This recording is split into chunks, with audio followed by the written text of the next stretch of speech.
Gusto mo bang magretiro ng mayaman, may sariling pera, at hindi umaasa sa padala ng iyong mga anak? Sa video na ito, tatalakayin natin ang 5 pinakamahalagang aral at praktikal na gabay upang hindi maghirap sa pagtanda ang bawat Pilipino. Babasagin natin ang mga maling mindset at ibabahagi ang mga lehitimong diskarte sa pera na swak sa ating kultura. Siguraduhin na tatapusin mo ang panonood hanggang sa huling bahagi dahil sa dulo natin tatalakayin ang pinakakritikal na impormasyon at blueprint na magpapanatili ng iyong financial freedom.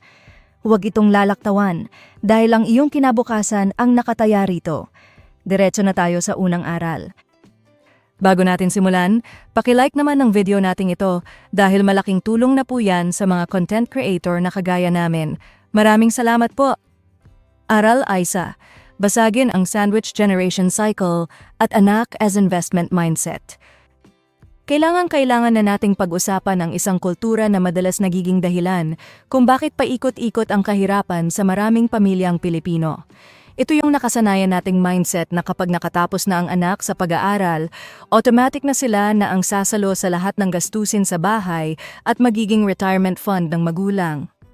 Bagamat maganda ang intensyon ng utang na loob at pagtutulungan, ang katotohanan ay madalas nitong napipigilan ang mga kabataan na makapagsimula para sa sarili nilang kinabukasan, habang ang mga magulang naman ay nawawalan ng motibasyon na mag-ipon para sa sarili nilang pagtanda dahil umaasa na lang sa padala. Kapag ganito ang sistema, nagiging bahagi tayo ng tinatawag na sandwich generation, kung saan ang mga anak na nagtatrabaho ay naiipit sa pagitan ng pagsuporta sa kanilang mga magulang at sa pag-aalaga sa sarili nilang mga anak, kaya walang natitira para sa sarili nilang ipon. Para mabasag ang cycle na ito, ang unang actionable guide na dapat mong gawin ngayon pa lang ay ang pag-usapan ng tapat ang pananalapi kasama ang buong pamilya at magtakda ng malinaw na budget limit o fixed amount na kaya mong ibigay buwan-buwan nang hindi mo pinapabayaan ang sarili mong retirement fund dahil ang pinakamagandang pamana na maiiwan mo sa iyong mga anak ay ang kasiguruhan na hindi ka magiging pabigat sa kanila pagdating ng panahon. Upang masimula ng praktikal na hakbang na ito, magkaroon ng seryosong pag-uusap kasama ang mga anak habang sila ay bata pa o bago pa man sila pumasok sa workforce at sabihin sa kanila ng direkta na gagawin mo ang lahat upang gabayan at pag-aralin sila, ngunit ang iyong retirement ay ikaw mismo ang mag-iipon upang hindi nila ito pasanin balang araw. Sa pamamagitan ng maagang komunikasyon, tinatanggal mo ang pressure sa kanila at binibigyan mo ang iyong sarili ng tamang direksyon upang maging financially independent. Ang specific na diskarte rito ay ang pagbubukas ng isang hiwalay na bank account na tatawagin mong retirement fund at mag-commit ka na magtabi ng kahit 10% hanggang 20% ng iyong buong buwan ng kinikita para lang sa account na ito. Kung ikaw naman ang anak na nagbibigay sa magulang ngayon, makipagnegosasyon ng maayos at magtakda ng fixed amount, halimbawa ay 5,000 pesos or 10,000 pesos kada buwan, depende sa iyong sahod. Imbes na ibigay mo ang buong sweldo mo tuwing katapusan dahil kailangan mo ring mag-iipon para sa sarili mong pagtanda upang hindi mo rin maipasa ang parehong problema sa susunod na henerasyon. Isa pang napakahalagang aspeto na dapat baguhin ay ang paraan ng pagpaplano sa edukasyon ng mga anak dahil maraming magulang ang isinusubo ang lahat ng kanilang lifetime savings o nagkakabaon-baon sa utang, mapag-aral lang ang anak sa mga mamahaling pribadong unibersidad kahit hindi na kaya ng budget. Tandaan natin na merong mga student loans, scholarships, at napakaraming magagandang state universities tulad ng University of the Philippines, Polytechnic University of the Philippines o pamantasan ng lungsod ng Maynila na nag-aalok ng dekalidad na edukasyon ng libre o sa napakababang halaga. Ngunit tandaan mo na walang nagpapautang ng retirement loan para sa mga matatanda.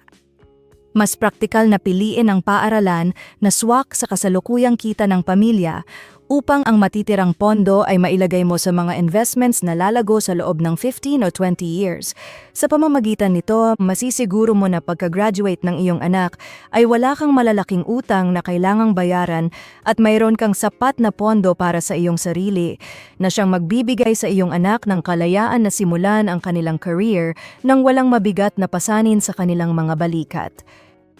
kasabay ng pag-aayos ng pananalapi. Ang isa pang hindi pwedeng kaligtaan sa aral na ito ay ang pag-invest sa iyong sariling kalusugan habang ikaw ay bata at malakas pa. Dahil ang unang bawas pasanin sa mga anak ay ang pagkakaroon ng malusog na katawan ng kanilang mga magulang. Napakaraming pamilyang Pilipino ang biglang naghihirap dahil sa mga tinatawag na lifestyle diseases tulad ng diabetes, stroke at sakit sa puso na madalas ay nakukuha sa maling pagkain at kawalan ng alaga sa sarili, at ang mga gamot at pagkaospital para dito ang mabilisang umaubos sa ipon ng buong pamilya.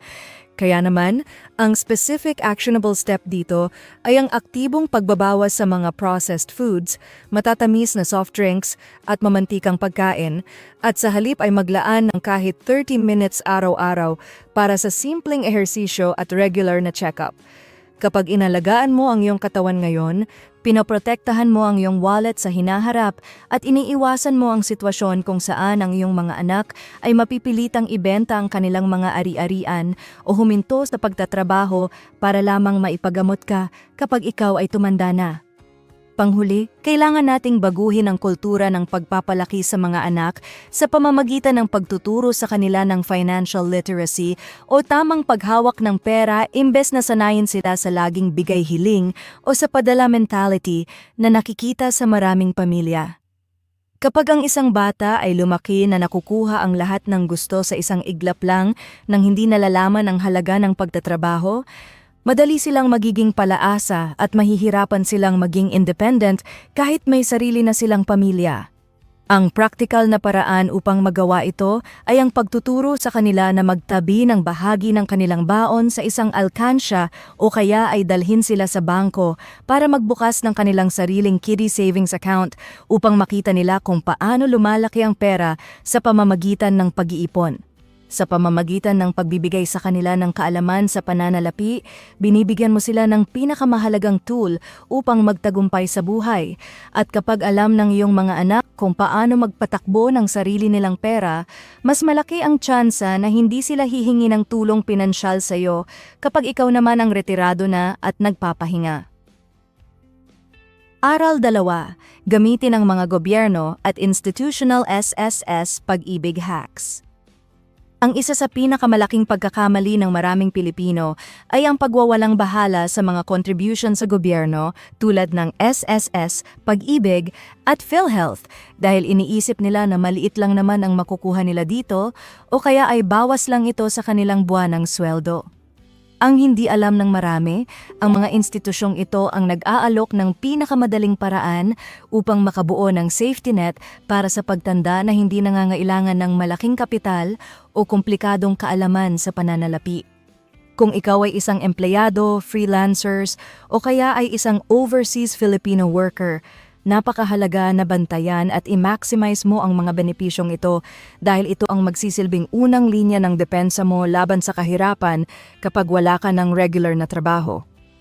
Ang tiyak na hakbang na dapat mong gawin ay i-check ang iyong mga kontribusyon gamit ang mga online portals at siguraduhing tuloy-tuloy ang paghulog dito dahil ang bawat piso na inilalagay mo ngayon ay may katumbas na garantisadong pensyon at tulong pinansyal na maaari mong asahan pagdating ng panahon. Para sa SSS Retirement Pension, merong isang napakahalagang patakaran na tinatawag na 10-year rule o ang kailangang makapaghulog ng hindi bababa sa 120 months na contribution upang ikaw ay maging kwalipikado para sa panghabambuhay na buwanang pensyon kapag umabot ka na sa edad na 60 or 65. Kung ikaw ay malapit na sa edad na ito at nakita mo sa iyong records na kulang pa ang iyong mga hulog, ang specific actionable guide ay magpalit ng status bilang voluntary member upang maituloy mo ang pagbabayad at maabot ang minimum requirement na ito. Bukod dito, kung may kakayahan ang iyong budget, mas maganda na taasan mo ang iyong buwanang hulog sa pinakamataas na monthly salary credit bracket, lalo na sa huling 5 years bago ka magretiro dahil ang huling 60 buwan ng kontribusyon ang may pinakamalaking timbang sa komputasyon kung gaano kalaki ang matatanggap mong pensyon buwan-buwan. Huwag mong iasa sa iyong employer ang pag-check, kundi ikaw mismo ang mag-download ng MyTuldoc SSS application sa iyong telepono upang masubaybayan mo kung naihuhulog ba ng tama ang iyong mga bawas sa sweldo. Bukod sa regular na SSS, merong isang napakalakas na investment tool ang gobyerno na bukas para sa lahat ng miyembro ng Pag-ibig at ito ay ang Modified Pag-ibig 2 o mas kilala sa tawag na MP2 Savings Program. Imbes na iwanan mo ang iyong labis na pera sa isang ordinaryong savings account sa bangko na nagbibigay lang ng wala pang 0.1% na interes kada taon, mas praktikal na ilagay ito sa MP2 dahil ito ay nagbibigay ng dividend rate na naglalaro sa 5% hanggang 7% taon-taon na mas mataas pa kaysa sa antas ng inflation. Ang MP2 ay tax-free, backed ng gobyerno ng Pilipinas kaya 0% ang tsansa na mawala ang iyong kapital at maaari kang magsimula sa halagang 500 pesos lamang kada buwan na may maturity period na 5 years. Ang pinakamagandang diskarte rito ay mag-set up ng auto-deduct sa iyong payroll o kaya ay maghulog ng regular gamit ang virtual Pag-ibig account tuwing sasapit ang araw ng sweldo at piliin ang compounded option para ang kinikita mong dibidendo ay muling magbunga ng pera hanggang sa ikaw ay magretiro. Ang isa pang institusyon na dapat mong panatilihing updated ay ang PhilHealth dahil kapag ang isang tao ay tumanda na, natural na mas nagiging madalas ang pagkakaroon ng mga karamdaman at pangangailangan sa medical na atensyon. Sa pagtapak mo sa edad na 60, kung nakapaghulog ka ng hindi bababa sa 120 months na kontribusyon, automatiko kang magiging isang lifetime member kung saan libre na ang iyong coverage nang hindi mo na kailangang magbayad pa ng buwan ng premium.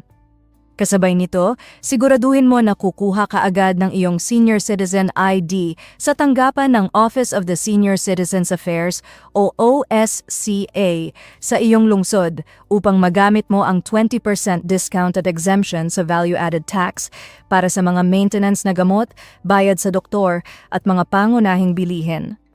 Ang tamang kombinasyon ng PhilHealth at ng Senior Citizen Card ay napakalaking tulong upang hindi maubos ang iyong retirement savings sa tuwing kakailanganin mong pumunta sa ospital o bumili ng mga pang-araw-araw na gamot. Panghuli, maaari mo ring samantalahin ang programa ng gobyerno na tinatawag na Personal Equity and Retirement Account o PERA na binuo upang tulungan ang mga Pilipino na magkaroon ng karagdagang pondo bukod sa kanilang SSS o Pag-ibig. Ang pera ay nagbibigay ng 5% tax credit na bawas sa iyong taunang income tax at ang lahat ng kikitain ng iyong mga investment sa loob ng programang ito ay libre sa anumang buwis kapag kinuha mo na ito sa edad na 55. Ang isang malaking babala lamang na dapat mong tandaan ay ang pag-iwas sa tinatawag na ATM sangla o ang pagpapasubasta ng iyong pension card sa mga lending companies o loan sharks para lang makakuha ng mabilisang cash. Ang mga mapagsamantalang sistemang ito ay naniningil ng interes na pwedeng umabot sa 10% hanggang 20% kada buwan na mabilis na uubos sa iyong pensyon bago mo pa man ito hawakan, kaya mas mabuting gamitin ang mga lehitimong benepisyo ng gobyerno upang mapanatili mong buo at ligtas ang iyong pera para sa iyong kinabukasan. Aral 3. Proteksyon laban sa isang iglap na kahirapan medical at emergency. Isang napakarahas na katotohanan sa buhay nating mga Pilipino na kahit gaano ka kasipag magtrabaho at kahit gaano kalaki ang iyong naipon sa loob ng 20 o 30 years, pwedeng-pwede itong maglaho sa loob lang ng isang linggo kapag may isang miyembro ng pamilya ang biglang nagkasakit ng malubha. Maraming kababayan natin ang bumabalik sa simula at nagkakabaon-baon sa utang dahil hindi nila napaghandaan ang mga hindi inaasahang kaganapan tulad ng pagkakaospital, aksidente, o biglang kawalan ng trabaho na karaniwang dumarating kung kailan hindi natin inaasahan. Kaya naman, ang pangatlong aral na ito ay nakatuon sa pagtatayo ng matitibay na harang o kalasag sa iyong pananalapi upang protektahan ang iyong mga naipong pera at siguraduhin na hindi ka mapipilitang ibenta ang iyong mga ari-arian o humingi ng tulong sa iba kapag dumating ang mga pagsubok sa buhay. Ang pinakaunang praktikal na hakbang na dapat mong gawin ngayon pa lang ay ang pagbuo ng isang matatag na emergency fund na katumbas ng 3 hanggang 6 months ng iyong buong buwanang gastusin sa bahay na itatabi mo sa isang hiwalay at ligtas na digital bank account na nagbibigay ng mataas na interes ngunit madali mong makukuha sa oras ng pangangailangan. Upang masigurado na ang iyong emergency fund ay hindi mo magagalaw sa mga ordinaryong araw, ihiwalay ito ng tuluyan sa iyong pang-araw-araw na wallet at gamitin lamang ito kapag totoong may emergency tulad ng pagbili ng biglaang gamot o kapag nawalan ka ng pagkakakitaan. Pagkatapos mong maitabi ang pondong ito, ang susunod na tiyak na hakbang para sa mga breadwinners o ang mga may inaasahang pamilya ay ang pagkuha ng isang lehitimong term insurance na mayroong critical illness rider. Ang term insurance ay ang pinakamura at pinakapraktikal na uri ng life insurance dahil binabayaran mo lang dito ang purong proteksyon ng iyong buhay nang walang kahalong mga komplikadong investments. Kaya naman sa maliit na halaga gaya ng 500 or 1,000 pesos kada buwan ay makakakuha ka na ng malaking coverage.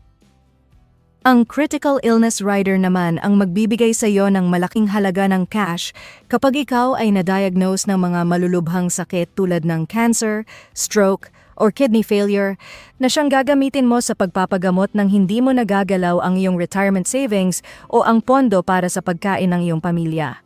Dapat din nating pag-usapan ng tapat ang tungkol sa mga Variable Universal Life Insurance o mas kilala sa tawag na VUL na madalas ay ibinebenta ng mga ahente bilang isang magandang investment na may kasama ng insurance para sa pagtanda. Ang katotohanan na batay sa pagsasaliksik ay ang malaking bahagi ng iyong ibinabayad sa VUL sa unang 3 hanggang 5 taon ay napupunta lamang sa mga komisyon ng ahente at mga charges ng kumpanya, kaya napakabagal lumago ng pera mo dito kumpara sa kung ikaw mismo ang nag-invest sa mga purong investment platforms. Mas praktikal para sa isang wise na Pilipino ang diskarte na buy term and invest the difference o BTID kung saan kukuha ka ng murang term insurance para sa iyong proteksyon at ang natipid mong pera ay ikaw mismo ang maglalagay sa mga index funds, Pag-ibig MP2 o mga bonds ng gobyerno. Sa pamamagitan ng sistemang ito, mas kontrolado mo kung saan pumupunta ang bawat piso mo, mas malaki ang potensyal na kitain ng iyong investments, at mas sigurado ka na may hawak kang sapat na pondo pagdating ng iyong pagre-retiro.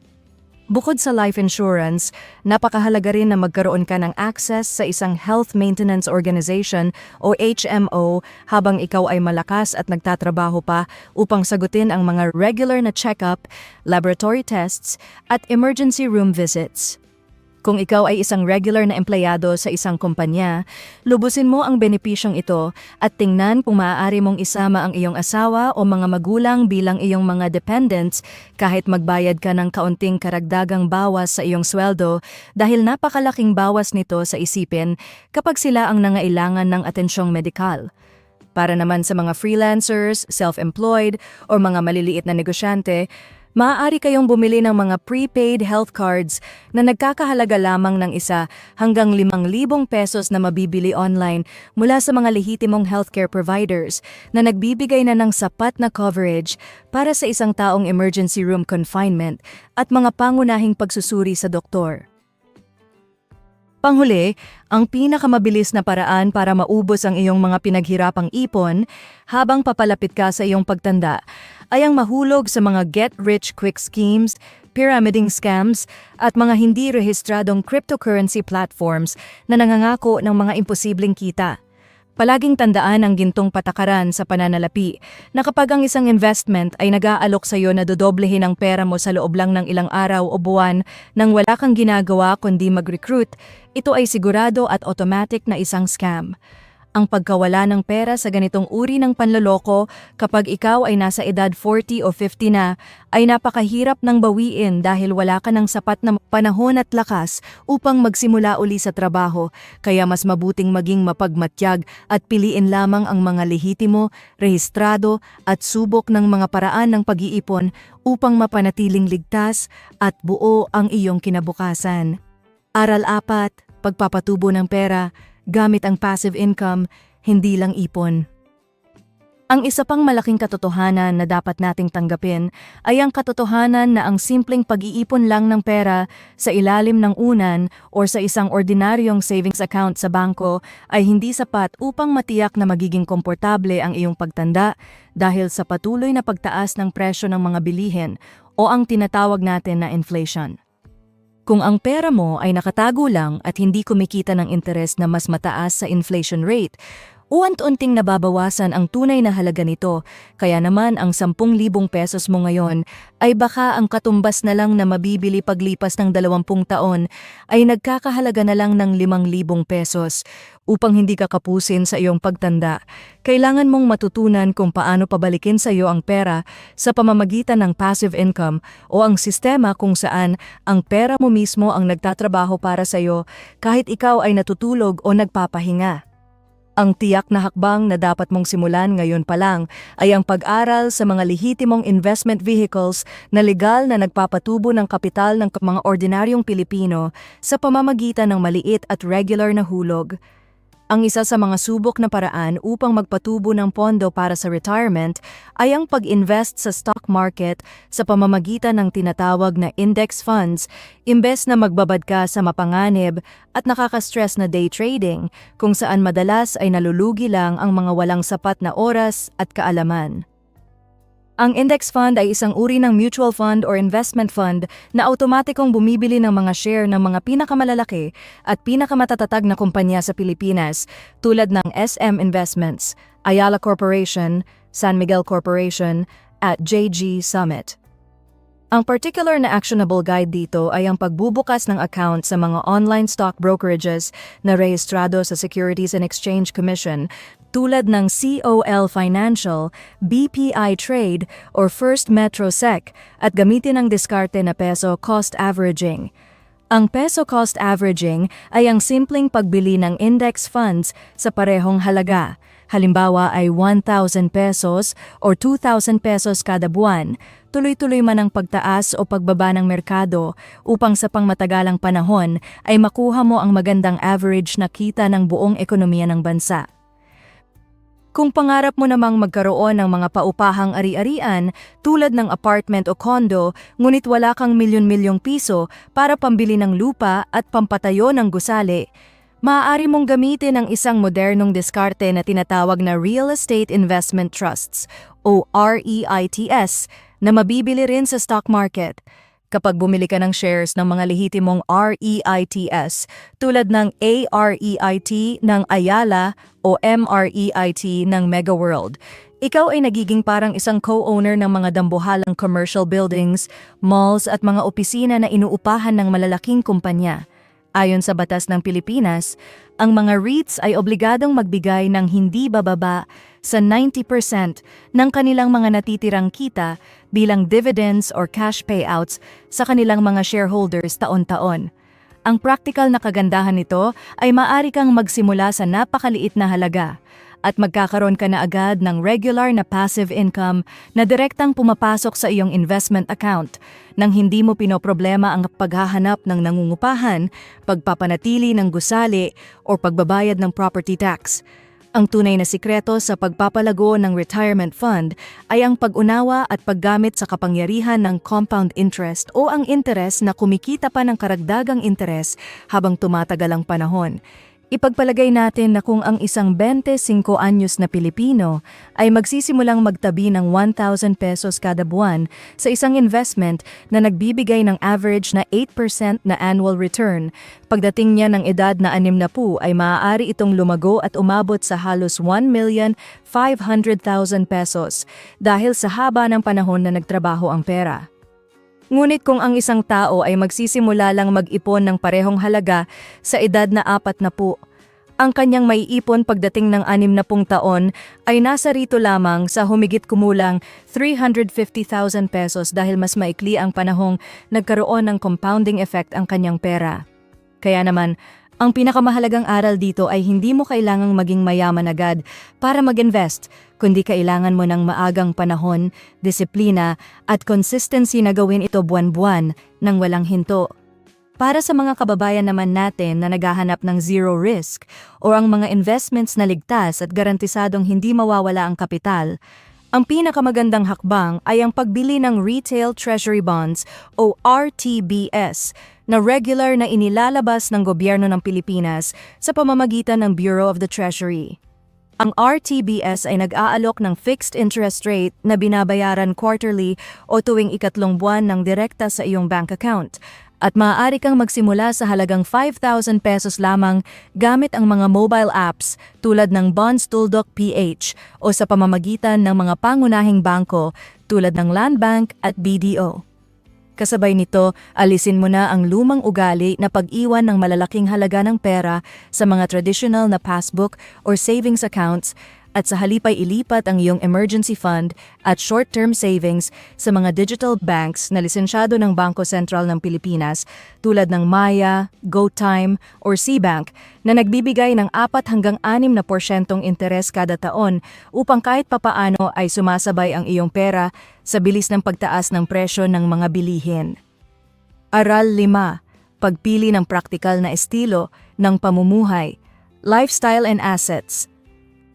Ang panghuling aral na magtitiyak na hindi ka maghihirap sa iyong pagtanda ay ang pag-unawa sa tamang pamamahala ng iyong lifestyle at ang tamang pagpili sa mga bagay na binibili mo habang ikaw ay may lakas at regular pang kumikita.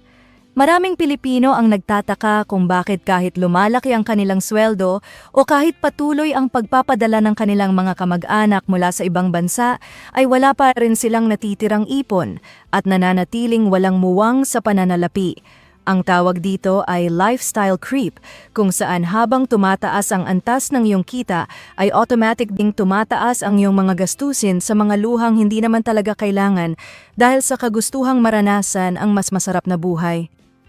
Upang mapigilan ang bitag na ito, kailangan mong matutunan ang pagkakaiba ng asset na siyang nagpapasok ng pera sa iyong bulsa sa loob ng mahabang panahon at ng liability na siyang patuloy na naglalabas ng pera para sa maintenance, insurance at mga bayarin. Para maisabuhay ang prinsipyong ito, ang unang tiyak na actionable guide ay ang pagsusuri sa iyong mga ari-arian at ang pag-iwas sa pagbili ng mga mamahaling sasakyan o ang pinakabagong modelo ng smartphone kung ang pangunahing dahilan mo lang ay ang makasabay sa uso.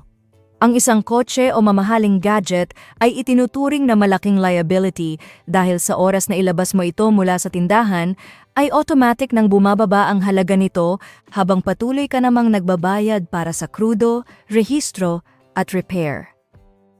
Mas praktikal na unahin ang pagbili ng mga assets na nagbibigay sa iyo ng karagdagang kita tulad ng mga stocks, bonds o maliit na negosyo at bumili lamang ng mga sasakyan o luho kung ang perang gagamitin mo ay galing na mismo sa kinita ng iyong mga investments. Sa ganitong paraan, hindi mo pinapahubaran ang iyong kasalukuyang sweldo para sa mga bagay na pansamantala lamang ang ibinibigay na kasiyahan. Kailangan din nating aminin at labanan ang kulturang pasiklaban sa social media o ang tinatawag na flex culture na unti-unting pumapatay sa pinansyal na kinabukasan ng maraming kabataang Pilipino ngayon. Napakaraming tao ang baon sa utang sa credit card o kaya ay walang natitirang pera para sa kanilang emergency fund dahil lamang sa pilit na paggaya sa mga nakikita nilang influencers na laging naka-travel, kumakain sa mga mamahaling restaurant or may hawak na designer bags. Palaging tandaan na ang tunay na financial freedom ay hindi nakikita sa labas kundi ito ay ang pagkakaroon ng kapayapaan ng isip na alam mong may sapat kang pondo para sa iyong kinabukasan kahit simple lang ang iyong kasuotan o pamumuhay. Ang tiyak na hakbang dito ay ang pagbawas sa oras ng pagbabad sa mga online shopping apps at ang pag-focus sa sarili mong financial goals imbes na makipagpaligsahan sa mga taong hindi mo naman talaga kakilala. Isang malaking desisyon din para sa mga Pinoy ang pagpaplano sa pabahay dahil tradisyon na sa atin ang magtayo ng napakalaki at napakagandang bahay sa probinsya na may maraming kwarto para sa buong pamilya. Ang katotohanan batay sa karanasan ng marami ay kapag lumaki na ang mga anak, sila ay magsisipag-asawa at aalis din sa bahay upang magtayo ng sarili nilang pamilya, kaya naman ang malaking bahay ay mababakante at magiging pasanin na lamang sa pagpapanatili at paglilinis ng mga magulang na matatanda na. Ang mas praktikal at wise na diskarte para sa iyong senior years ay ang pagpili sa isang maliit, simple at madaling i-maintain na bahay na matatagpuan malapit sa mga ospital, palengke at sakayan. Sa pamamagitan nito, mas maliit ang magiging gastos mo sa kuryente at maintenance at ang natipid mong milyon-milyong piso sa pagpapatayo ng bahay ay maaari mo pang ilagay sa mga investments na magbibigay sa iyo ng buwanang allowance. Panghuli, habang ikaw ay may sapat pang lakas at panahon, magsimula kang magtayo ng isang microbusiness o isang maliit na side hustle na hindi nangangailangan ng labis na pisikal na pagod upang may mapagkaabalahan ka pa rin kahit ikaw ay retirado na. Ang mga simpleng negosyo tulad ng online selling ng mga digital products, pag-aalok ng mga serbisyo gamit ang iyong computer, o kaya ay isang maliit na paupahan ay magandang mapagkunan ng extra income na magpapanatiling aktibo sa iyong isip nang hindi nabubugbog ang iyong katawan. Upang magawa ito ng tama, gumawa ka ng isang retirement budget blueprint ngayon pa lang kung saan lilikha ka ng listahan ng iyong target na buwanang gastusin para sa pagkain, kuryente at gamot kapag umabot ka na sa edad na 60. Kapag alam mo ang eksaktong numero na kailangan mo, mas madali mong mai-adjust ang iyong kasalukuyang pamumuhay upang masigurado na ang bawat hakbang na ginagawa mo ngayon ay patungo sa isang marangal, ligtas, at masaganang pagtanda na hindi umaasa sa swerte o sa tulong ng iba. Bilang pagbubuod, ang pag-iwas sa kahirapan sa pagtanda ay hindi nakasalalay sa swerte, kundi sa mga desisyong ginagawa mo ngayon habang ikaw ay may lakas pa. Simulan sa pagbura sa lumang mindset na retirement fund ang mga anak at gamitin ng wise ang mga lehitimong programa ng gobyerno tulad ng SSS at Pag-ibig MP2. Protektahan ang iyong pinaghirapan sa pamamagitan ng emergency fund at tamang insurance upang hindi ito mabura ng isang iglap na pagkakasakit. Higit sa lahat, patubuin ang pera gamit ang mga passive income vehicles tulad ng index funds at REITs habang pinapanatiling simple at praktikal ang iyong estilo ng pamumuhay. Ang pinakamahalagang blueprint na natutunan natin ngayon ay ang pag-ako sa sarili mong responsibilidad sa pananalapi. Huwag mong iasa ang iyong bukas sa iba. Simulan ang disiplina ngayon upang matiyak ang isang marangal, malaya at masaganang pagtanda na may kapayapaan ng isip. Paki-like ang videong ito kung nagustuhan ninyo, mag-comment sa baba kung ano ang natutunan nyo dito, at para sa mga iba pang content like this, mag-subscribe kayo sa ating YouTube channel, ang Daily Tips. Maraming salamat. Disclaimer: ang lahat ng impormasyon na ibinahagi dito ay para sa edukasyon at inspirasyon lamang. Ito ay hindi financial advice.